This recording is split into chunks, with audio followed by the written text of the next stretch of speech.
नमस्कार साथियों, स्वागत है आप सभी का अंकित इंस्पायर्स इंडिया पर। मैं हूं अंकित अवस्थी। आप हैं मेरे साथ में अंतर्राष्ट्रीय खबरों में डोवाल साहब की चीन यात्रा के बारे में चर्चा करने के लिए। हाल ही में हमारे डोवाल साहब 17 तारीख को चीन गए थे।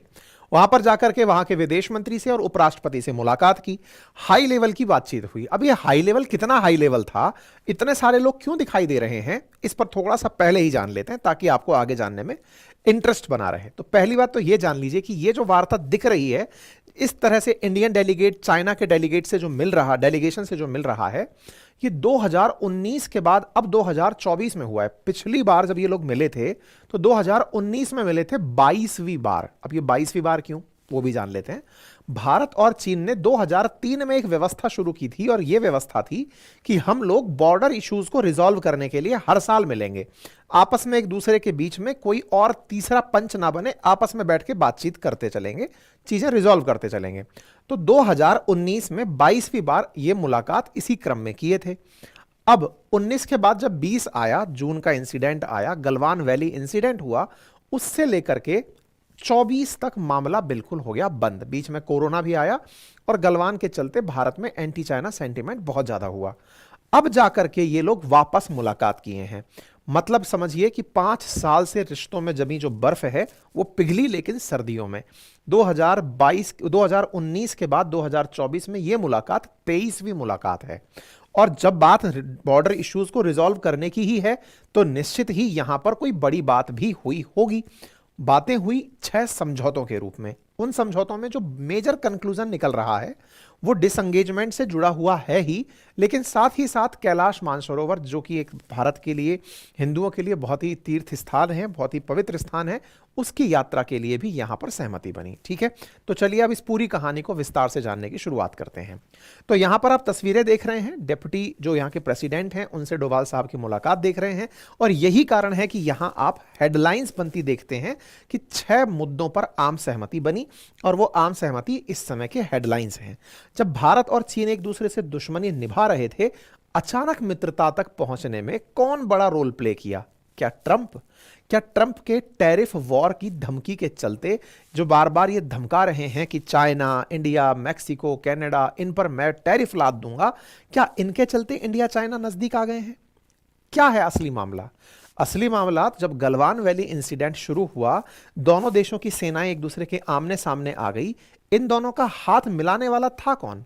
तो मत भूलिए, इन सब के पीछे पुतिन का भी बहुत बड़ा रोल है। हालांकि दोनों ही देश मना करते हैं कि पुतिन ने कोई रोल प्ले नहीं किया, लेकिन इस बात को आप जब तारों से जोड़कर देखते हैं, डॉट्स कनेक्ट करते हैं, तो पूरी कहानी आसानी से समझ में आती है। तो चलिए पूरी कहानी को हर एंगल से समझते हैं।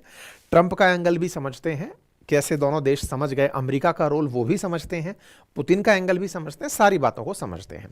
तो बात की जाए पुतिन की, तो पुतिन का हाल ही में जिक्र हुआ जब ब्रिक्स समिट, जो कि 22 से लेकर 24 अक्टूबर 24 के अंदर ही कजान नामक शहर, जो कि रशिया में है, वहां पर आयोजित हुई थी। वहां पर भारत के प्रधानमंत्री भी थे तो चीनी राष्ट्रपति भी थे। पुतिन के द्वारा होस्ट की गई इस मीटिंग में जब ये दोनों लोग पहुंचे तो इन दोनों के बीच में हैंडशेक सेरेमनी हुई।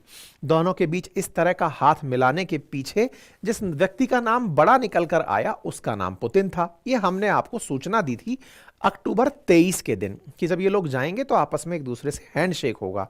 हैंडशेक का मतलब है कि दोनों वापस से आगे बढ़ने के बारे में विचार करेंगे। यह खबर अक्टूबर 24 में हमने आपको साझा की, लेकिन इससे पहले भी हम एक ऐसी ही खबर साझा कर चुके थे जिसमें आपको बताया था कि पुतिन इन दोनों को एक दूसरे के नजदीक लाने का प्रयास कर रहे हैं। तो अक्टूबर से 1 महीने पहले और चलते हैं, सितंबर 15 को, और उस समय मैंने एक खबर की थी और उसमें आपको बताया था कि चीन और भारत को नजदीक लाने में पुतिन बहुत बड़ा रोल प्ले कर रहे हैं। कैसे कर रहे हैं? तो मैंने कुछ तस्वीरें आपको अपने सेशंस में दिखाई थी जो इस प्रकार से थी।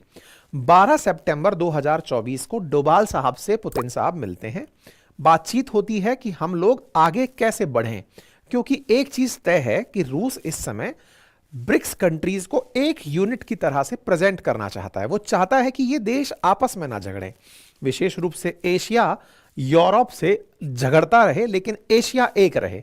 पुतिन इस केस में अपने आप को एशिया वाला मानते हैं। ऐसे में डोभाल साहब से बातचीत होती है। 12 सितंबर की ये न्यूज देखते हैं। 12 सितंबर को इनसे बातचीत होती है खबरें 13 सितंबर की भी आती हैं कि बातचीत होती हैं, लेकिन किनके बीच? डोभाल साहब और वांग वी के बीच। ये वांग वी कौन है? चीनी विदेश मंत्री। तो 12 तारीख को पुतिन से मुलाकात और 13 तारीख को वांग वी के साथ सेम जगह पर मुलाकात। तस्वीरें 13 तारीख की भी आती हैं कि दोनों के बीच बातचीत हुई।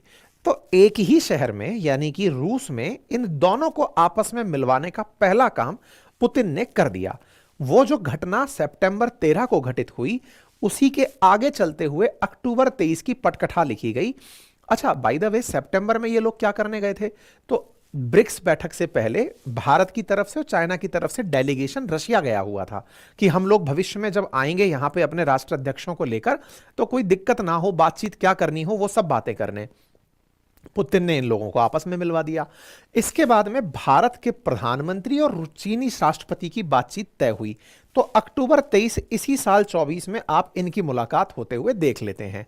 ये जब मुलाकात होती है तो मस्ट अवेटेड था कि भाई इन दोनों के बीच जब बातचीत होगी तो निश्चित ही कुछ ना कुछ सकारात्मक कदम निकलेंगे। सकारात्मक कदमों में जो सबसे बड़ा कदम निकला वो क्या था? दोनों ने ही अपने बॉर्डर पर जो अपनी सेनाएं हैं उन्हें पीछे हटाने का डिसीजन ले लिया कि हम लोग अपनी सेनाओं को डिसएंगेज कर रहे हैं। 30 अक्टूबर 24 की यह खबर निकली, यानी कि दोनों देश अपनी दुश्मनी से दूर हट रहे हैं। अब इसको ऐसे समझते हैं, 2020 से 24 के बीच में भारत और चाइना के बीच तमाम प्रकार की जितनी भी चैलेंजेस आए हैं, उसके चलते भारत भी चाइना बॉर्डर पर अत्यधिक प्रिकॉशनरी सेना नियुक्त करते जा रहा था, अपनी तरफ से आर्म्स एंड एम्यूनिशन के खर्च बढ़ा रहा था, इंफ्रास्ट्रक्चर पे खर्च कर रहा था, सुरक्षा को लेकर के तमाम प्रकार की तैयारियां कर रहा था ताकि युद्ध की स्थिति में निपटा जा सके। एकदम इस मीटिंग के होते ही सारी चीजें वापस से बैक बर्नर पर शिफ्ट होना शुरू हुई कि युद्ध की तैयारियां नहीं, पीछे हटने की तैयारियां करो। 30 अक्टूबर को दोनों देश पीछे हटना शुरू होते हैं। जहां जहां जो जिस तरह की तैयारियां दोनों देशों ने की हुई थी वो अपनी अपनी चीजें हटाना शुरू कर देते हैं। तस्वीरें आना शुरू होती हैं, दोनों ही देश अपनी अपनी जगह से पीछे हटना शुरू होते हैं। जब चीन के राष्ट्रपति से प्रधानमंत्री मिले थे तब यह भी तय हुआ था कि अभी तो अपन लोग मिलकर यह अनाउंसमेंट कर रहे हैं, लेकिन फ्यूचर में हमारे विदेश मंत्री भी मिलते रहेंगे और एनएसए लेवल की भी बैठक होती रहेगी। तो उसी क्रम में जब यह घटना घटित हो गई अक्टूबर में, उसके बाद जयशंकर साहब की और वांग वी जी की आपस में मुलाकात फिर से होती है नवंबर 19 को। दोनों फिर से इन सब बातों पर चर्चा करते हैं जो अक्टूबर में घटित हुई थी कि सर वहां बातचीत हुई थी, उसकी फॉलोअप कॉल लेनी है। तो फॉलोअप कॉल में फिर से मुलाकात होती है। दोनों फिर से इस बात को करते हैं कि आगे हमको क्या क्या स्टेप्स फॉलो करने हैं, किस तरह से जो रिश्तों में इस समय तलखी आ रखी है वो रिजॉल्व करके आगे बढ़ानी है। लेकिन अगर आप ऑब्जर्व करें तो नवंबर 20 तक चीन के अंदर, मतलब चीन से मुलाकात हो रही है, लेकिन अमेरिका में सत्ता परिवर्तित हो चुकी थी। अमेरिका के अंदर ट्रंप आ चुके थे और बाइडेन जाने की तैयारियां हो चुकी थी। इसका मतलब अब दोनों के मिलने में और भी कई कारण साथ साथ इन्वॉल्व होने शुरू हो चुके थे। दोनों के बीच चर्चा थी कि जो ट्रांस बॉर्डर कैलाश मानसरोवर की यात्रा है उसे शुरू कराया जाए और डिसएंगेजमेंट को और फैसिलिटेट किया जाए। इस बीच में रक्षा मंत्री भी अपने स्तर पर डेलीगेशन से मुलाकात कर चुके थे।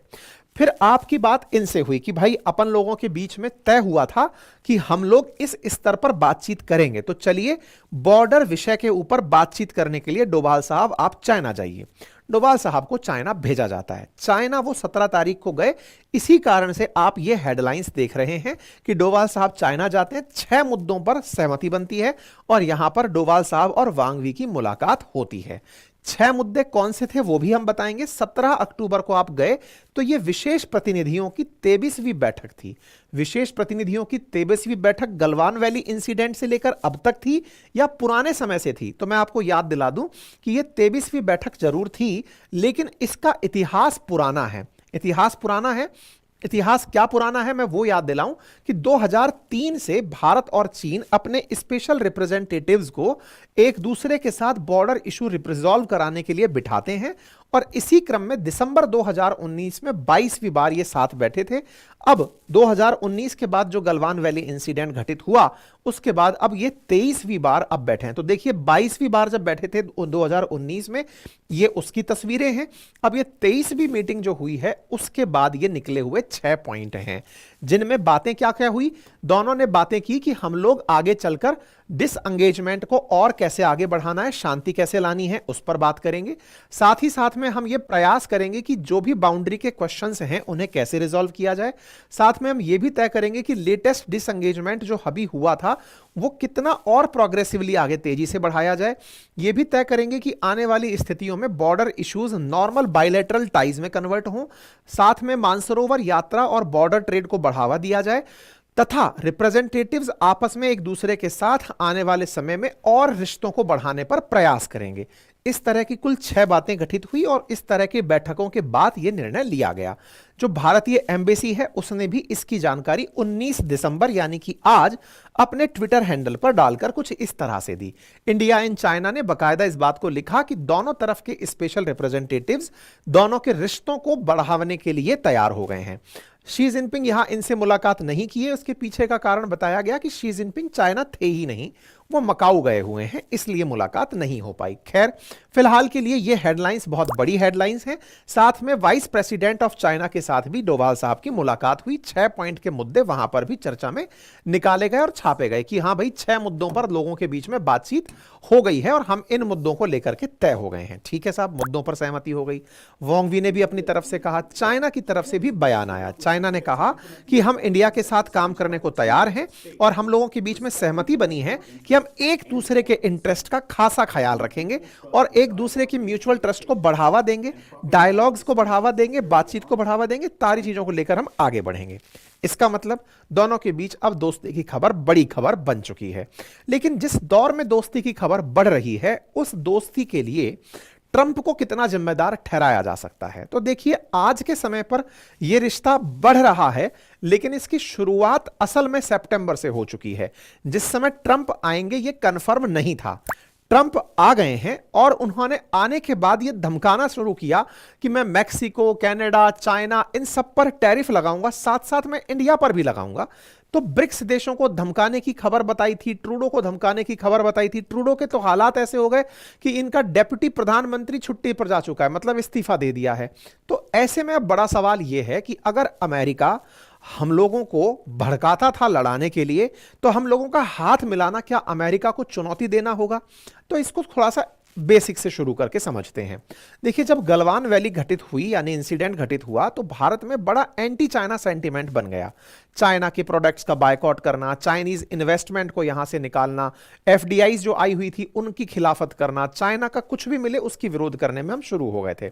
चाइना को बाहर निकालने में या चाइना को बायकॉट करने में बड़ा रोल प्ले असल में अमेरिका करवा रहा था। अमेरिका हम लोगों को आपस में रिंग के अंदर लड़वा करके झगड़ा करवाने के लिए तैयारियां कर रहा था, ऐसा ग्लोबल टाइम्स का मानना है। यह ग्लोबल टाइम्स का ही मीन है, जिसके अंदर भारत को हाथी के रूप में और खुद को पांडा के रूप में दिखाकर दिखाया है कि आपस में रिंग में लड़ाने वाला कोई और नहीं, रिंग मास्टर अमेरिका था और वो दोनों को झगड़ा रहा था। झगड़ा इसलिए रहा था ताकि ट्रेड में उसकी मोनोपोली बरकरार रहे, और हुआ भी। अमेरिका भारत का नंबर 1 ट्रेडिंग पार्टनर बनकर आया।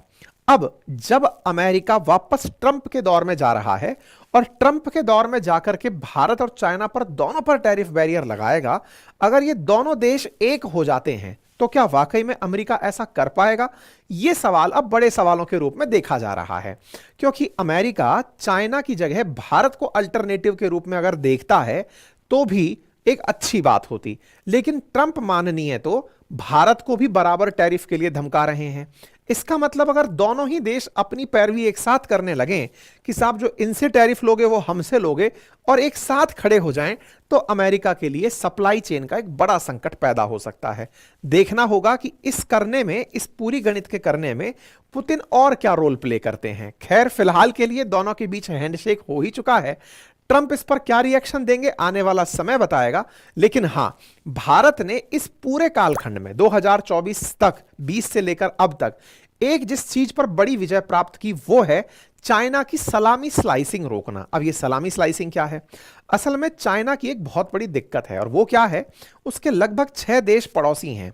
उन 6 पड़ोसी देशों के बॉर्डर पर वो बिल्कुल जैसे हमारे खेतों में नहीं होता है गांव के अंदर कि आपकी खेत के बाउंड्री को ट्रैक्टर के हल से जोत करके अपने खेत में शामिल कर लिया जाता है, हल्का हल्का सा खुरच खुरच के खेत को दबाने का प्रयास किया जाता है। चाइना उसका मास्टर आदमी है। हर बॉर्डर पर थोड़ा थोड़ा सा पत्थर ईंट बॉर्डर को सरका सरका के दूसरे के देश में एंट्री कर रहा होता है। 2020 से 24 तक भारत ने चाइना के इस प्रयास को तो रोक दिया है। अब देखना होगा भविष्य में इस तरह से डिसएंगेजमेंट कहीं चाइना के सलामी स्लाइसिंग को बढ़ावा ना दे दे। बाकी आपको क्या लगता है, इस विषय पर अपनी राय जरूर रखें। फिलहाल के लिए इतना ही। जानकारी पसंद आई हो तो साथियों से जरूर साझा करें।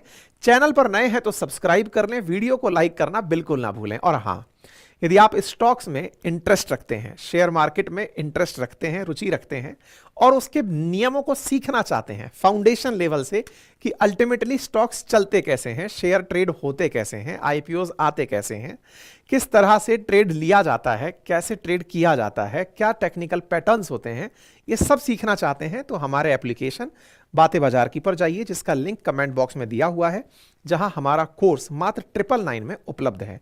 क्योंकि आज हमारे कोर्स के शुरू हुए 7वां दिन है, तो आज रात 12 बजे तक हमारे कोर्सेज 999 में उपलब्ध हैं। कल से ये सभी कोर्सेज 1999 में उपलब्ध होंगे। अगर आप चाहते हैं कि आप भी इसे सीखें तो जरूर जाएं और अपना समय निकालें। कोर्स की अवधि पूरे 1 साल के लिए उपलब्ध रहेगी। पढ़ाने का माध्यम हिंदी है। कंटेंट जिस तरह से आप यहां सुन रहे हैं वैसे ही वहां भी सुनते रहेंगे। फिलहाल के लिए इतना ही। बहुत बहुत धन्यवाद।